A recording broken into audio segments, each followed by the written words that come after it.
Now, as I said earlier, as part of our 100 Women season, we have a guest editor on GMT today. She's the leading barrister, Cherie Blair. And Cherie, of course, is here with me in the studio. What I want to start off with, we've got lots to talk about. But, we have indeed. This foundation, the Cherie Blair Foundation, what made you want to set one up and what is it trying to do?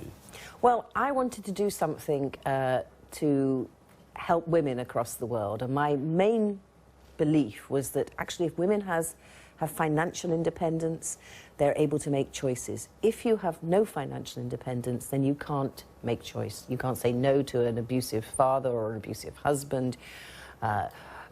You can't make choices about whether your girl children should go to school. So actually, if you have the ability to control your own money, that's really important. So I wanted to do something to help women across the developing world get and grow their businesses. And you do this through offering mentors for these young women who are setting up businesses. Well, the other thing, it's about using technology.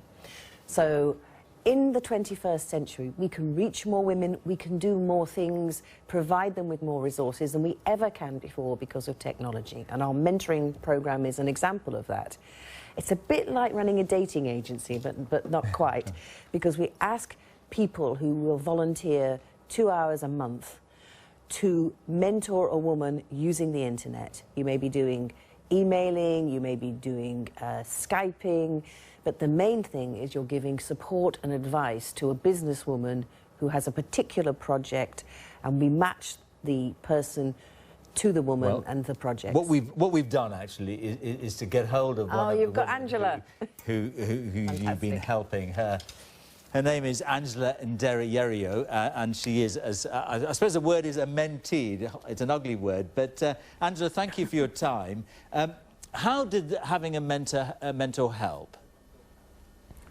It helped me a lot because I had no knowledge of the business world, so having somebody who's walked that walk before was extremely helpful.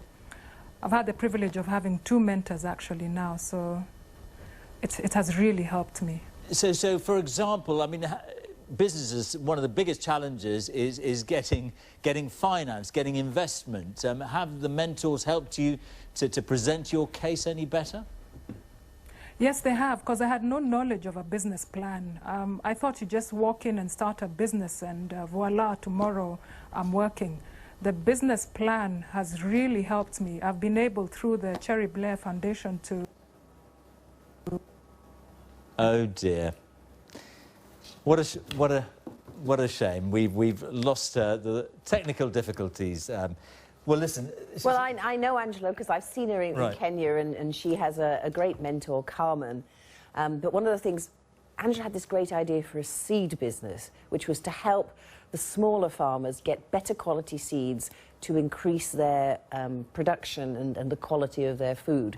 So she had this idea, and what Carmen helped her do was actually translate that into a concrete business proposal, which enabled people to see that this was a good idea. She invested in the idea, and she got investors. And indeed, she's got an up and running business, and here she is again. Come on, we were talking about you. I'm not. You're still there, are you? Well, I'm glad you're back. Well, Cherie Blair was just telling us that you did indeed get some help with finding investment. I just wonder, though, if in Kenya, when you're looking for investment, do women face any greater barriers than men who are also starting out, maybe trying to set up a business?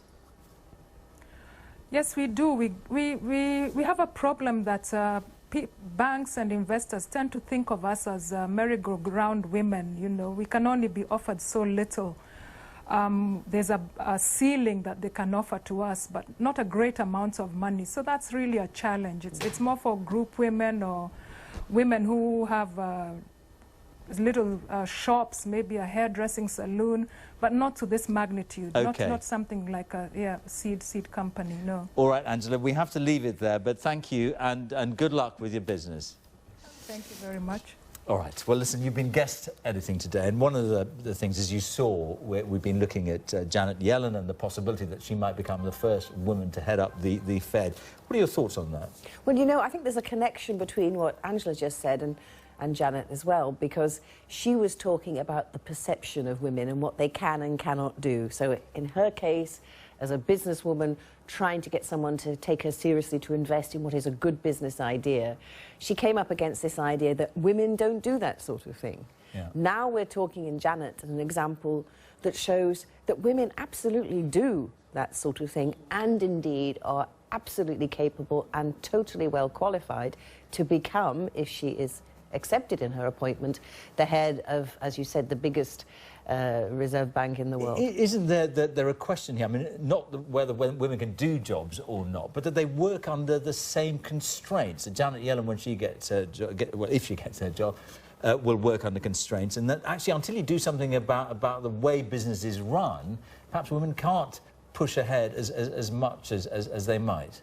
Well, it's certainly the case that we still haven't mastered, for men as well as for women, how you combine a high-powered career and bringing up a family. And that's an issue for couples as well. And, you know, you noticed in your report, her husband is pretty high-powered. Yeah. He's got a Nobel Prize for economics. After all, that's not a little thing. And yet the two of them together have managed both to have good careers and indeed to bring up a son who himself seems to be following in the family path. Now listen, you set up this foundation, but actually what you do is you're a lawyer, you're a barrister. So I've got to ask you about this question of Haiti, which we looked at earlier. And this whole question of immunity and whether it should be allowed to stand in the way of this call for compensation. Well, I think it's a more difficult issue than just a black and white issue, because traditionally in international customary law there's always been this protection for diplomats, and that's why the UN have it as well. It would be a big thing to overturn all of that. I think the other problem about it is that this was something that happened in the course of a peacekeeping disaster mission, and it was a communal wrong that was committed, if you like. I mean, the water that was polluted affected everybody, and there's a limit to how much individual cases, for however many individuals they are, that can really compensate that. And maybe if we're looking at how we deal with this issue, the answer isn't individual compensation, but perhaps something like the UN doing something to put right the polluted water.